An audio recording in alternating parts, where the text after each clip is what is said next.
Hello friends, welcome to Nimi technical classes changing the way of learning. और इस YouTube के परिवार में आप सभी को मेरी तरफ से प्यार भरा नमस्कार। तो दोस्तों, कैसे हैं आप सभी?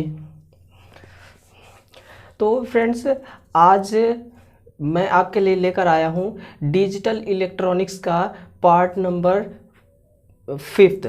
और अपने इस इलेक्ट्रीशियन थ्योरी का क्लास नंबर 15 है, जो कि हमने पहले कवर कर चुका है। ये क्लास नंबर 15 और डिजिटल इलेक्ट्रॉनिक्स का पार्ट नंबर 5th है। जो भी स्टूडेंट डिजिटल इलेक्ट्रॉनिक्स का part number 1st, 2nd, 3rd और 4th नहीं देखा होगा, वो इस चैनल के प्लेलिस्ट में जाए और वहाँ से टोटल वीडियो देख ले। वहाँ पे सारा मेरा वीडियो अवेलेबल है, ठीक है। तो फ्रेंड्स, आज मैं आप लोगों को कवर कराने वाला हूँ फ्लिप फ्लॉप के टाइप्स के बारे में। तो फ्लिप फ्लॉप 4 टाइप्स के होते हैं, जैसे कि आप सभी को पता होगा। JK flip flop, SR flip flop, D flip flop और T फ्लिप फ्लॉप। तो अपन लोगों ने इस JK फ्लिप फ्लॉप और SR फ्लिप फ्लॉप के साथ साथ D फ्लिप फ्लॉप को भी पढ़ चुका है। अब बारी है T फ्लिप फ्लॉप की। तो हम आज इस सेशन के माध्यम से T फ्लिप फ्लॉप को कवर करने वाले हैं। तो दोस्तों, चलिए बिना किसी देर के अपने इस सेशन की ओर स्टार्ट होते हैं, ठीक। तो फ्रेंड्स, मैं बात करूंगा सबसे पहले फ्लिप फ्लॉप के बारे में। तो फ्लिप फ्लॉप क्या होता है? डिजिटल इलेक्ट्रॉनिक्स का एक ऐसा डिवाइस जो किसी बाइनरी नंबर सिस्टम को स्टोर करता है और बाइनरी नंबर सिस्टम के किसी 1 बिट को स्टोर करता है। ये बाई स्टेट स्टेबल होता है, ठीक। तो आप लोगों को पता चल गया कि फ्लिप फ्लॉप क्या होता है, ठीक है। तो मैं बात करूंगा कि टी फ्लिप फ्लॉप के बारे में। किसके बारे में? T flip flop. ये टी फ्लिप फ्लॉप क्या होता है? तो प्यारे साथियों, जैसे कि हम लोगों ने पढ़ा है SR फ्लिप फ्लॉप के बारे में, तो SR फ्लिप फ्लॉप का सिंगल इनपुट वर्जन होता है D फ्लिप फ्लॉप। जस्ट उसी तरह JK फ्लिप फ्लॉप का भी सिंगल इनपुट वर्जन होता है अपना ये T फ्लिप फ्लॉप। तो इस T फ्लिप फ्लॉप में इसका सर्किट डायग्राम कैसा होता है, ये वर्क कैसा करता है, तो इस सब के बारे में आज अपन पढ़ने वाले हैं। तो चलिए, ये T फ्लिप फ्लॉप T4 क्या होता है? तो T का मतलब होता है ट्रिगरिंग। T का अर्थ होता है ट्रिगरिंग करना, और ट्रिगरिंग का मतलब होता है किसी भी, चाहे वो इलेक्ट्रिकल इनपुट डिवाइस हो चाहे इलेक्ट्रॉनिक इनपुट डिवाइस हो। बट इलेक्ट्रिकल में तो ऐसा नहीं होता, ट्रिगरिंग ज़्यादातर होता है इलेक्ट्रॉनिक डिवाइस में। तो इलेक्ट्रॉनिक डिवाइस में ट्रिगरिंग का अर्थ होता है कि बार बार इनपुट देना। क्या करना? बार बार इनपुट सिग्नल देना। तो ये हो गया ट्रिगरिंग। अब ये फ्लिप फ्लॉप क्या होता है ये मैंने बता दिया। अब ट्रिगरिंग क्या होता है ये मैंने बता दिया। अब हम इसके इक्विवेलेंट सर्किट डायग्राम के बारे में बात करते हैं। तो इसके सर्किट डायग्राम को कंप्लीटली बनाने के लिए हमें चार तरह के, कितने तरह के? 4 तरह के गेट्स की ज़रूरत होती है। अब गेट तो 2 ही होता है, लेकिन 4 गेट होता है। अब 4 गेट कौन कौन सा होता है? पहला तो होता है एंड गेट और दूसरा होता है नोर गेट, ठीक। तो एंड गेट कितना होगा? 2 एंड गेट होगा और 2 नोर गेट। तो इसका कनेक्शन कैसे कैसे करते हैं पहले वो देखेंगे अपन लोग।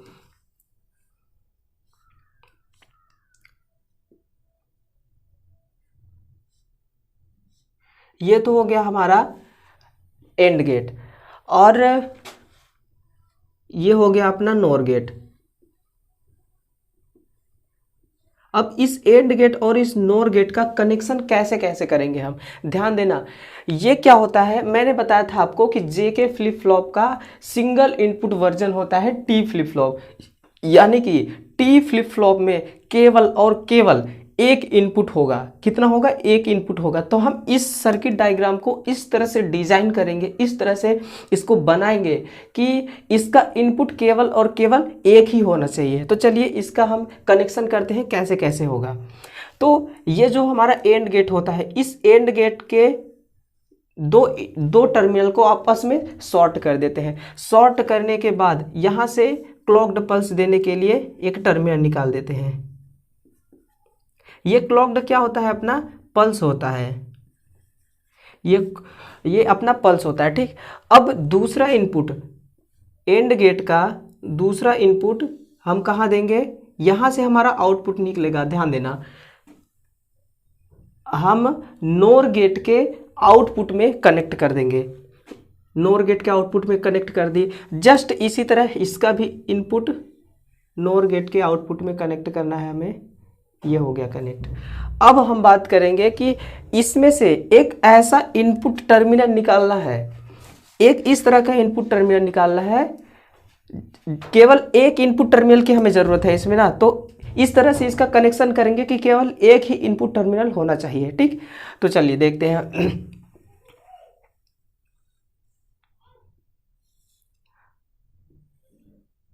कुछ इस तरह का, यहां हो गया मेरा टी।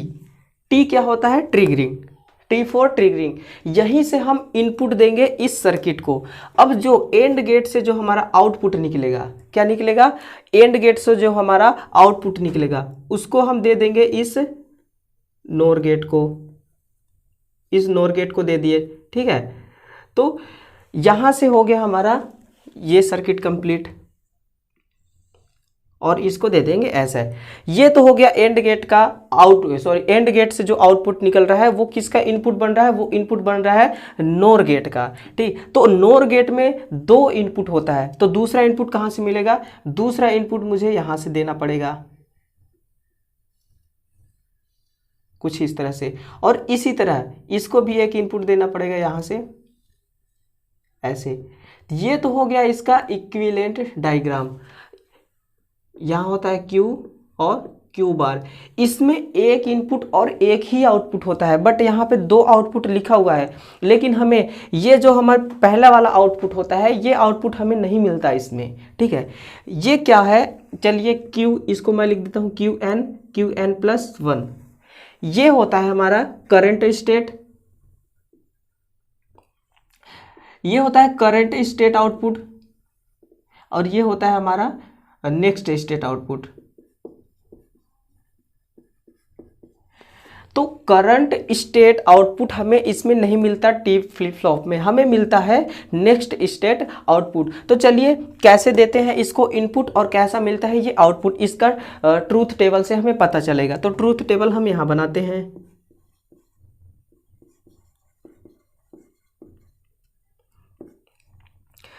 हमारे पास क्या है, एक है क्लॉक्ड और एक है टी।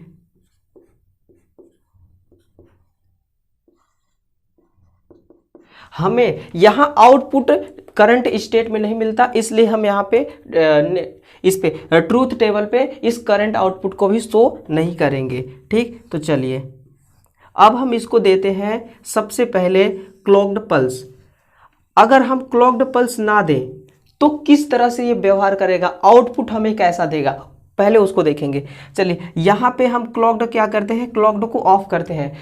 क्या होता है कि सर्किट चाहे कोई भी हो, उसको ऑपरेट होने के लिए हमें कोई ना कोई इनपुट पल्स देना पड़ता है, इनपुट सप्लाई देना पड़ता है। बट हमने सबसे फर्स्ट क्या देख दिया है कि कोई इनपुट सप्लाई नहीं दिया है। तो आप सबको पता है कि अगर इनपुट सप्लाई किसी भी सर्किट को नहीं दोगे आप तो वो आउटपुट कुछ भी शो नहीं करेगा। बट यहाँ क्या होता है, चलिए देखते हैं। अब ये जो ट्रिगरिंग है ये इनपुट है, ये क्या है हमारा इनपुट भी हम ऑफ रखते हैं और क्लॉक्ड भी मेरा ऑफ है। अगर इनपुट हम हाई रखते हैं लेकिन क्लॉक्ड हम ऑफ रखते हैं, चाहे इनपुट हाई क्यों ना हो, अगर क्लॉक्ड ऑफ है तो हमें कोई आउटपुट नहीं मिलेगा। देखिए इस 0 और 1 का मतलब क्या होता है, ये एक बाइनरी नंबर होता है, लेकिन हम इसका टेक्निकली नाम क्या देते हैं, इसको हम बोलते हैं लो और इसको बोलते हैं हाई। तो इस लो और हाई को ही लेके चलेंगे। अगर मेरा क्लॉक्ड ऑफ है और ट्रिगरिंग यानी कि मेरा इनपुट सिग्नल भी ऑफ है यानी कि लो है, तो हमें आउटपुट क्या मिलेगा, मुझे यहाँ आउटपुट मिलेगा करंट स्टेट का। क्या मिलेगा, current state, next state output current state output को शो करेगा, ठीक है। ये तो हो गया हम जब क्लॉक्ड को ऑफ रखे हैं तब। अब हम क्लॉक्ड को करते हैं हाई और इस ट्रिगरिंग को भी करते हैं हाई, तो हमें क्या मिलता है, अब हमें यहाँ मिलता है करंट स्टेट का कॉम्प्लीमेंट्री। क्या मिलता है, करंट स्टेट का कॉम्प्लीमेंट्री, ठीक। अब रखते हैं हम क्लॉक्ड को हाई, बट अब रखेंगे इसको जीरो। ध्यान देना, अब आप ये सोचोगे कि यहाँ भी जीरो रखे, यहाँ भी जीरो। अब सिचुएशन तो देखिए, यहाँ पे क्लॉक्ड मेरा ऑफ था, लेकिन यहाँ पे मेरा क्लॉक्ड ऑन है। इस सिचुएशन में मैं इस ट्रिगरिंग को ऑफ किया हूँ, तो मुझे क्या मिलेगा नेक्स्ट स्टेट आउटपुट में? Next state output current state को ही शो करेगा। ठीक, इसमें पल्स केवल और केवल 3 बार ही दिया जाता है। ठीक, तो देखिए इसमें तो सर्किट डायग्राम के बारे में एग्जाम में आता नहीं, आता है तो सिर्फ ये पूछता है कि टी फ्लिप फ्लॉप कैसा फ्लिप फ्लॉप है। तो आप कहोगे कि ये एक सिंगल इनपुट फ्लिप फ्लॉप होता है। कैसा होता है? सिंगल इनपुट फ्लिप फ्लॉप होता है। ठीक, यही पूछेगा, कुछ बेसिक क्वेश्चन बनेगा इसमें कोई ज़्यादा ऐसा डिफिकल्ट वाली बात नहीं है कि बहुत डिफिकल्ट क्वेश्चन बनेगा, इसमें बस छोटे मोटे क्वेश्चन बनते हैं। बट मैंने आपको बता दिया, आप इसको नोट कर लो और एक बार देख लेना। ठीक, तो आप इसको नोट करिए, फिर मैं आगे बढ़ता हूं। अब देखिए, जैसे इसमें से क्वेश्चन ये बन सकता है कि कॉमन पल्स देने के लिए कौन सा टर्मिनल का यूज किया जाता है, तो आप यहां से बता सकते हो क्लॉक्ड का। किसका? कॉमन पल्स, कॉमन सिग्नल देने के लिए हम क्लॉक्ड का यूज करते हैं। अगर हम इस इनपुट सिग्नल को, इनपुट टर्मिनल, ये क्या है? मेरा इनपुट है। इस इनपुट को चाहे हम हाई से हाई क्यों न रखें, जब तक हम क्लॉक्ड में कोई सिग्नल नहीं देंगे तो ये हमारा सर्किट काम करने वाला नहीं है। ठीक, तो ये ध्यान रखना आप। बस 1-2 क्वेश्चन बन सकता है, 1-2 क्वेश्चन भी बन गया तो बहुत है अपन के लिए। ठीक, तो चलिए अब हम बढ़ेंगे आगे। अब बात करने वाले हैं कि ये रजिस्टर के बारे में। रजिस्टर क्या होता है?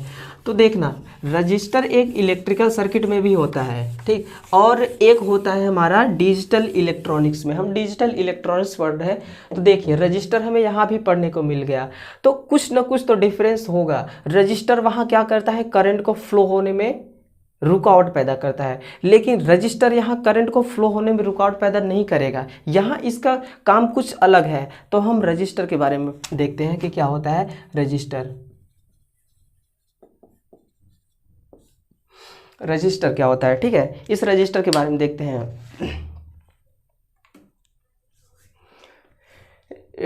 रजिस्टर डिजिटल इलेक्ट्रॉनिक्स में प्रयोग किया जाने वाला एक ऐसा डिवाइस जो किसी बाइनरी इंफॉर्मेशन को स्टोर करता है और स्टोर करने के बाद उस बाइनरी इंफॉर्मेशन को ट्रांसफर करने का भी काम करता है। कौन? रजिस्टर। ठीक है, तो रजिस्टर किसी बाइनरी नंबर को स्टोर भी करता है और स्टोर किए हुए बाइनरी नंबर को ट्रांसफर करता है। अब बाइनरी नंबर क्या होता है? बाइनरी नंबर 0 और 1, ये दोनों क्या है? बाइनरी नंबर है। ठीक है, अब देखिए फ्लिप फ्लॉप क्या करता था? फ्लिप फ्लॉप करता था कि इसी बाइनरी नंबर को स्टोर करता था। ठीक है ना, किसी एक बिट को, ये कितने बिट है? 1 और 2, किसी एक बिट को स्टोर करता था, बट उसे ट्रांसफर करने का काम नहीं करता था। तो ये रजिस्टर क्या करता है? रजिस्टर स्टोर भी करता है और ट्रांसफर भी करता है, बट ये स्टोर एक को ही करेगा, एक बिट को ही स्टोर करेगा। ये दोनों बिट को स्टोर करने वाला नहीं है, लेकिन ये स्टोर करके ट्रांसफर भी कर रहा है। ठीक, तो ये होता है रजिस्टर का काम। अब मैंने आपको बताया था फ्लिप फ्लॉप किसका एग्जाम, फ्लिप फ्लॉप, ये रजिस्टर किससे बना होता है? रजिस्टर फ्लिप फ्लॉप से बना होता है। ठीक है, तो अब हम बात करने वाले हैं कि ये डेटा को स्टोर किसके थ्रू करता है और डेटा को ट्रांसफर किसके थ्रू करता है। ध्यान देना, मैं इसी को डेटा बोल रहा हूं, यही डेटा है। ठीक है, इसको स्टोर कैसे करता है, किसके थ्रू, और किसके थ्रू ये ट्रांसफर करता है? तो ये स्टोर फ्लिप फ्लॉप के द्वारा करता है। किसके द्वारा?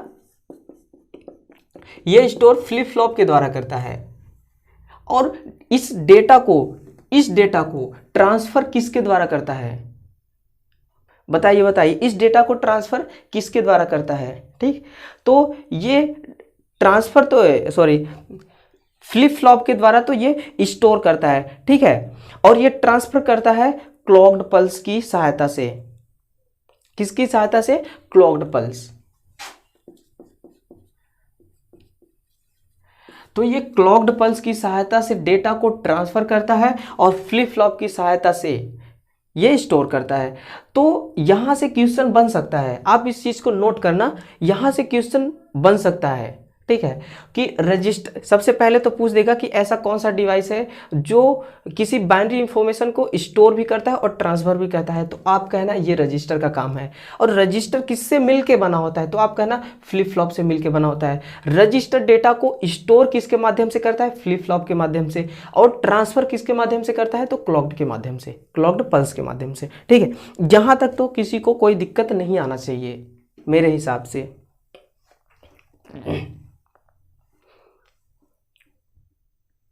और इस रजिस्टर की कैपेसिटी के बारे में अगर मैं बात करूँ ना, तो क्या होता है कि रजिस्टर जितने बिट्स को स्टोर करने की क्षमता रखता है वही इसकी स्टोरेज कैपेसिटी होता है। तो ये इसकी कैपेसिटी कितना है, ये केवल एक बिट्स को स्टोर कर सकता है, या तो करेगा 0 को या तो करेगा 1 को, किसी एक ही बिट्स को ये स्टोर करेगा, तो यही इसकी कैपेसिटी होती है, ठीक। तो अब हम बात करेंगे इस क्लॉक्ड पल्स के बारे में कि क्लॉक्ड पल्स क्या होता है, ठीक। देखिए, पल्स का मतलब तो पता होगा आपको कि जैसे अल्टरनेटिव करंट होता है, तो अल्टरनेटिव करंट कैसे चलता है, अल्टरनेटिंग, ठीक है, कभी हाई कभी लो, कभी लो कभी हाई, ठीक है। तो यही तो हमारा है पल्स, ठीक है। चलिए आगे बात करेंगे इस क्लॉक्ड पल्स के बारे में, फुल डिटेल्स दूंगा मैं, ठीक है।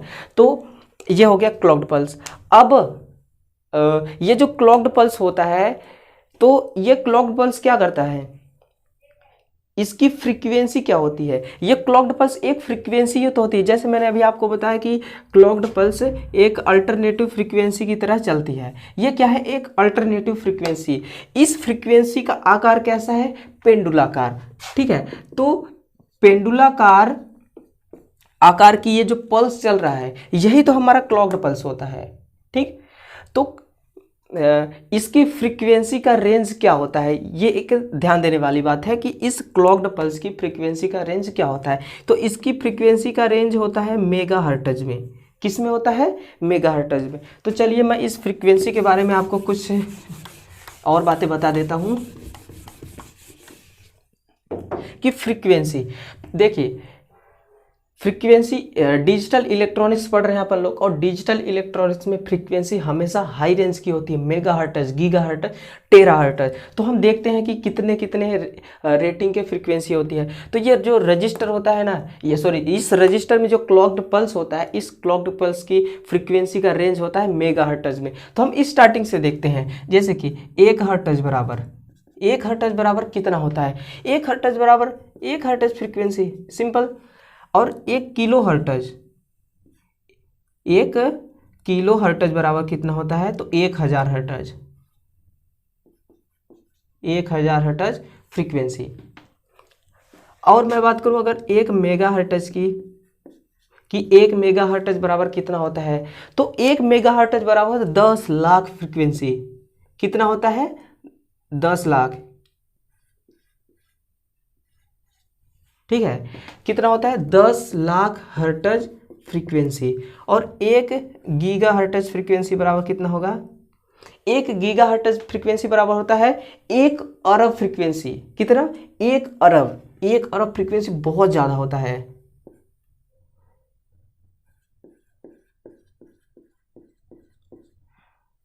एक अरब हर्ट्ज फ्रीक्वेंसी, जो कि बहुत हाई रेंज का फ्रीक्वेंसी है, 1 गीगा हर्ट्ज। देखिए इलेक्ट्रॉनिक सर्किट में हमारा मेगा हर्ट्ज तक की फ्रीक्वेंसी उपयोग किया जाता है, ठीक है। गीगा हर्ट्ज तक की भी फ्रीक्वेंसी होता है, बट गीगा हर्ट्ज देखिए तो 1 अरब फ्रीक्वेंसी, कितना, 1 अरब फ्रीक्वेंसी। और अगर मैं बात करूं 1 टेरा हर्ट्ज की, 1 टेरा हर्ट्ज, 1 टेरा हर्ट्ज फ्रीक्वेंसी बराबर कितना होगा, तो 1 टेरा हर्ट्ज फ्रीक्वेंसी बराबर होता है 10 अरब फ्रीक्वेंसी। कितना, 10 अरब। इस 10 अरब को मैं क्या लिख दूं, 10 अरब को मैं लिख सकता हूं कि 10 की पावर 12 हर्ट्ज फ्रीक्वेंसी, ठीक।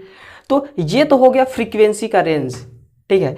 तो इसमें देखिए ये हर्ट्ज और किलो हर्ट्ज, हर्ट्ज और किलो हर्ट्ज तो चलता है हमारा इसमें विद्युतीय सर्किट में। किसमें? इलेक्ट्रिकल सर्किट में। बट इलेक्ट्रिकल सर्किट में भी ये किलो हर्ट्ज की फ्रीक्वेंसी इतना नहीं यूज में होता है। किलो हर्ट्ज से लेके टेरा हर्ट्ज तक की फ्रीक्वेंसी यूज कहाँ होता है? ये यूज होता है डिजिटल इलेक्ट्रॉनिक सर्किट में। तो आप इसको नोट कर लीजिए। चलिए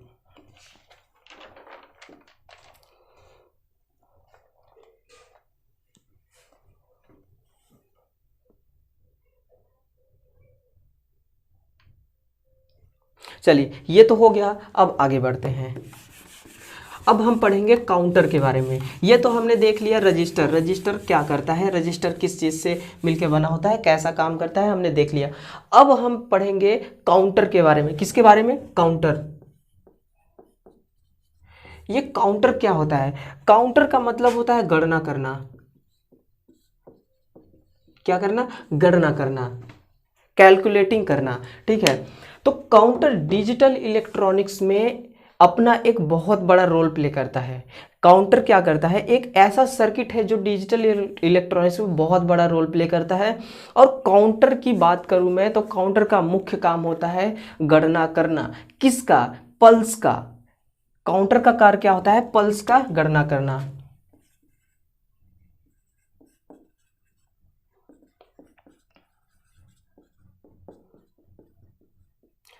गणना करना, तो ये पल्स का गणना करता है। ठीक है, तो देखिए अब क्या होता है, आप चाहे इसको पल्स बोल दो या फिर क्लॉक्ड पल्स बोल दो। ठीक है ना, क्लॉक्ड पल्स या पल्स दोनों एक ही होता है। तो चलिए क्लॉक्ड पल्स क्या होता है इसके बारे में अभी फुल डिटेल्स लेते हैं। क्लॉक्ड पल्स क्या होता है, इस क्लॉक्ड पल्स के बारे में हम अभी जानेंगे। देखिए क्लॉक्ड पल्स एक हाई और लो सीक्वेंस होता है। हाई और लो का मतलब क्या होता है? देखिए इस 0 और 1 को क्या, ये 0 1 क्या है? एक बाइनरी नंबर है। इसको हम ऑफ भी बोलते हैं और इसको हम ऑन भी बोलते हैं। इसको लो भी बोला जाता है और हाई भी बोला जाता है। आप कंफ्यूज मत होना। ठीक है, इसको लो, हाई, ऑफ, ऑन, ये इसका टेक्निकली नाम है। ठीक है, तो हाई और लो का एक सीक्वेंस है। मतलब ये एक मेरा अल्टरनेटिंग करंट है। ठीक है, क्या है? Alternative current. अल्टरनेटिव करंट का फ्रीक्वेंसी कैसे चलता है? कुछ इस तरह से, अल्टरनेटिंग, कुछ इस तरह से। ठीक, तो ये जो हमारा अल्टरनेटिंग फ्रीक्वेंसी होती है तो इस तरह से चलती है। तो अल्टरनेटिव का मतलब क्या हुआ? कभी हाई कभी लो। ये क्या हो गया? ये इसका हाई हो गया, हाई पल्स। ये हो गया इसका लो पल्स। बट ये कब हाई होता है कब लो होता है हम नहीं कुछ कह सकते कि ये कब हाई होगा और कब लो होगा। ठीक, तो यही मैं बताना चाह रहा हूं आपको कि क्लॉक्ड पल्स क्या होता है कि हाई और लो का एक सीक्वेंस होता है। ये देखिए सीक्वेंस चल रहा है ना, ये हाई और लो, कभी हाई कभी लो। तो हाई और लो का एक सीक्वेंस होता है। जिस तरह से फ्रीक्वेंसी का सीक्वेंस होता है जस्ट उसी तरह क्लॉक्ड पल्स का भी सीक्वेंस होता है। सॉरी, ये तो होता है हमारा क्लॉक्ड पल्स। अब क्लॉक्ड पल्स किस में होता है? तो क्लॉक्ड पल्स मदरबोर्ड में होता है। किसमें? मदरबोर्ड में। अब देखिए मदरबोर्ड एक डिजिटल इलेक्ट्रॉनिक सर्किट है। डिजिटल इलेक्ट्रॉनिक सर्किट में हमेशा हाई रेंज वाली फ्रीक्वेंसी यूज में लिए जाते हैं। तो मदरबोर्ड में भी हाई फ्रीक्वेंसी वाले डिवाइसेस भी लगे होते हैं। ठीक, तो ये तो हो गया क्लॉक्ड के बारे में। अब बात करेंगे हम कि ये जो हमारा काउंटर होता है, क्या होता है काउंटर? यदि किसी सिस्टम में इवेंट्स को पल्स के रूप में चेंज करके, यदि किसी सिस्टम में इवेंट्स को पल्स के रूप में परिवर्तित किया जा सके तो क्लॉक्ड के द्वारा उस पल्स को उस सिस्टम में इवेंट्स की गणना भी की जा सकती है। एक बार ध्यान से सुनना, यदि किसी सिस्टम में किसी इवेंट्स को पल्स के रूप में परिवर्तित किया जा सकता है तो काउंटर के द्वारा पल्स को काउंटर के द्वारा पल्स की गणना करके उस सिस्टम में इवेंट्स की भी गणना किया जा सकता है। ठीक, तो ये होता है हमारा काउंटर। अब काउंटर में गणना किस किस चीज़ का किया जाता है, तो काउंटर में गणना किया जाता है आवर्तकाल का, समय और फ्रीक्वेंसी। आवर्तकाल, समय और फ्रीक्वेंसी, इन तीनों चीज की गणना किया जाता है काउंटर में। अब देखिए, जैसे मैं आपको फ्रीक्वेंसी की गणना करके बता रहा हूं कि फ्रीक्वेंसी की गणना कैसे करेगा ये काउंटर। तो देखिए फ्रीक्वेंसी की नहीं, टाइम के लेके चलते हैं कि टाइम की कैसे कैसे हम गणना कर सकते हैं। देखिए, जब हमारे पास फ्रीक्वेंसी अवेलेबल रहेगा तभी हम समय की गणना कर सकते हैं। अगर फ्रीक्वेंसी हमारे पास अवेलेबल नहीं है तो हम समय का कोई गणना, कोई कैलकुलेशन नहीं कर सकते इस काउंटर के थ्रू। ठीक, तो कैसे आपको मैं एक एग्जांपल देके समझाऊंगा कि कैसे समय की गणना किया जाता है।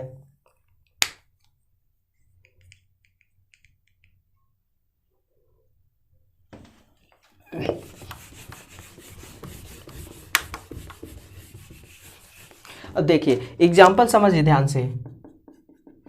क्या होता है कि जैसे फ्रीक्वेंसी है हमारा 500 हर्ट्ज का, फ्रीक्वेंसी हमारे पास 500 हर्ट्ज का है और काउंटर 1000 पल्सेस, क्या है काउंटर, क्लॉक्ड 1000, क्लॉक्ड क्या करता है कि 1000 पल्स की गणना करके हमें सिग्नल देता है। तो सिग्नल हमारे पास कितना है, पल्स का सिग्नल है हमारे पास 1000, कितना 1000। अगर यदि फ्रीक्वेंसी हमारे पास 500 हर्ट्ज है और काउंटर हमें पल्स की गणना करके कितना सिग्नल देता है, 1000 सिग्नल देता है। ठीक है, तो 1000 पल्स का सिग्नल देता है। तो 1000 पल्स सिग्नल और 500 हर्ट्ज की फ्रीक्वेंसी। ठीक है, तो यह क्या होगा कि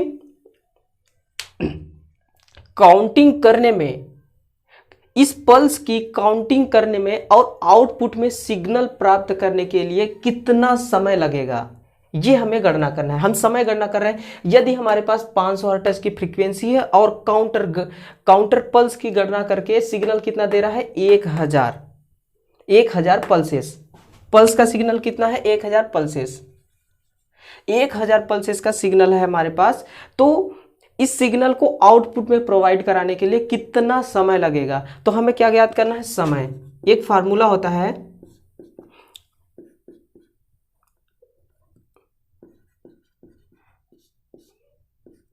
ये हो गया टाइम बराबर पल्स टू फ्रीक्वेंसी। तो हम यहां से निकालते हैं कि समय को। तो हमारे पास देखिए पल्स सिंपल है, कोई इसमें कोई ऐसा कोई लॉजिक लगाने वाली बात नहीं है। ठीक है, तो पल्स हमारे पास 1000 का है और फ्रीक्वेंसी 500, 2 0 कैंसिल, यानी कि 2 मिनट। समय कितना लेगा ये, 1000 पल्सेस को, देखिए 500 हर्ट्ज की फ्रीक्वेंसी और 1000 की पल्सेस को आउटपुट में डिस्प्ले कराने के लिए कितना टाइम लगेगा, तो 2 मिनट्स की रिक्वायरमेंट होगी। 2 मिनट का समय लेगा। 2 मिनट में ये 1000 पल्स और 500 हर्ट्ज की फ्रीक्वेंसी को आउटपुट में प्रोवाइड करा देगा। तो ये होता है, इस तरह से टाइम निकालते हैं। और आवर्तकाल, फ्रीक्वेंसी सब कुछ निकाला जा सकता है इस काउंटर के माध्यम से। काउंटर का काम क्या है, गणना करना। तो भाइयों, आज के इस सेशन में अपन लोग बस इतना ही कवर करेंगे, क्योंकि देखिए डिजिटल इलेक्ट्रॉनिक्स का यूनिट भी समाप्त हो गया। हमने डिजिटल इलेक्ट्रॉनिक्स को 5 पार्ट में कवर कर लिया और अब हम लगभग डिजिटल इलेक्ट्रॉनिक्स का सारा चैप्टर समाप्त ही कर दिए हैं। जैसे हो गया मेरा रेक्टिफायर, ट्रांजिस्टर और ये डिजिटल इलेक्ट्रॉनिक्स, अपन लोग 3 यूनिट को कवर कर लिए। ठीक है ना, ये मेरा था इलेक्ट्रिशियन थ्योरी का क्लास नंबर 15वां और डिजिटल इलेक्ट्रॉनिक्स का क्लास नंबर 4th। ठीक है, तो 4th वीडियो में हम लोग 4 सेशन में डिजिटल इलेक्ट्रॉनिक्स को बड़े ही अच्छे तरीके से समझ के कवर कर लिए हैं। अब हम नेक्स्ट पढ़ेंगे डीसी मोटर के बारे में। सॉरी, डीसी मोटर से पहले एक और यूनिट है, पहले उसके बारे में देखेंगे। किसके बारे में? वो यूनिट कौन सा है? Electric system. कौन सा? Electric system. उस इलेक्ट्रिक सिस्टम में कितने प्रकार से विद्युत का वितरण किया जाता है, वगैरह वगैरह, बहुत सारा टॉपिक्स है। सभी टॉपिक्स को बहुत अच्छी तरह से कवर करेंगे अपन लोग, ठीक है। तो दोस्तों, आज का सेशन यहीं समाप्त करते हैं। और अगर वीडियो अच्छा लगा हो, अगर पढ़ाने का कंटेंट अच्छा लगा हो, तो इस वीडियो को शेयर कर दीजिए आप, और इस चैनल को सब्सक्राइब कर लीजिए, ठीक है। तो चलिए, अब अगले क्लास में मिलेंगे, तब तक के लिए अलविदा। Okay, thank you.